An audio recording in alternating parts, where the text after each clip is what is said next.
cDNA cloning, and first we will focus on the properties of cDNA.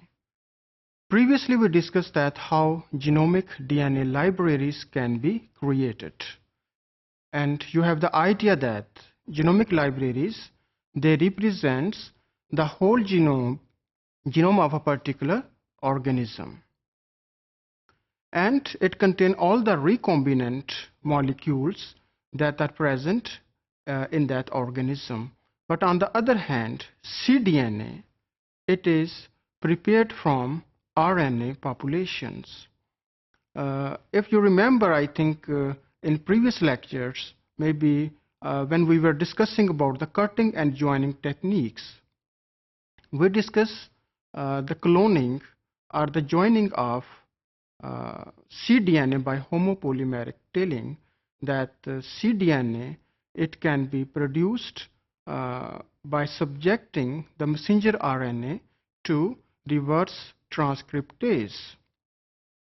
There are certain viruses that contain RNA as their genome, and they are called as RNA viruses, and the most common example is retroviruses. Retroviruses have the ability to convert its RNA into DNA because they contain an enzyme which is called as reverse transcriptase. And this ability of the reverse transcriptase, it can be used in the laboratory to produce a copy of DNA from RNA, which is called as the cDNA. And then this cDNA, it can be used to construct genomic libraries.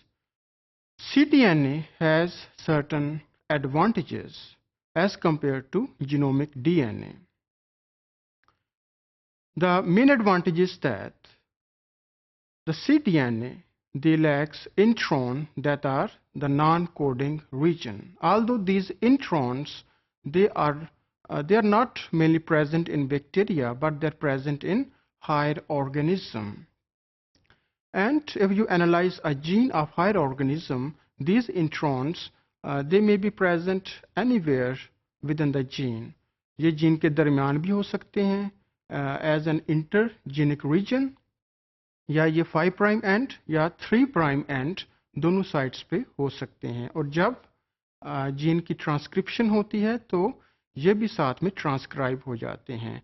तो messenger RNA जो nucleus में बनता है उसमें intron भी होते हैं along with exon that are the coding region. So intron are there along with exon when messenger RNA it is first synthesized. Then in the next step, the processing it is there by which the intron they are removed from the messenger RNA, and this process by which intron they are removed from the messenger RNA, this process it is called as splicing. So after splicing, the messenger RNA now it is lacking intron, and it is the coding region, and it is well suited for cloning. Now if we analyze some genes of higher organisms like the human, like the dystrophin gene that encode dystrophin protein of the cytoplasm, and this gene it is very large, like it is 2.5 megabase, contained number of base pairs. So it contains around more than 70 types of introns, and around it may represent 99% portion of that gene of the dystrophin.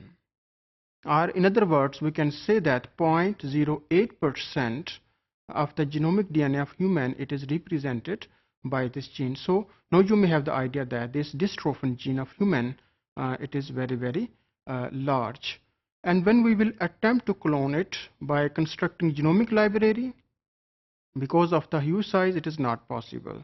An appropriate strategy is that we can convert this DNA first into messenger RNA and then into cDNA. When it is converted into cDNA, then the size of the cDNA it is around 11 kilobases, and now it is appropriate to clone. And these 11 kilobase pairs dystrophin cDNA, now it can code 3500 amino acids of dystrophin protein. So this is one of the advantage, that if the gene size it is very large, then it can be converted into small size by converting its respective messenger RNA into the cDNA. Another application is that when its expression is needed in host organism like the bacteria, then the protein product, it can be detected by using immunological techniques. And when this cDNA it is cloned, then and then later on sequenced, then we can compare that, okay, this portion it belongs to exon, and here introns may be present.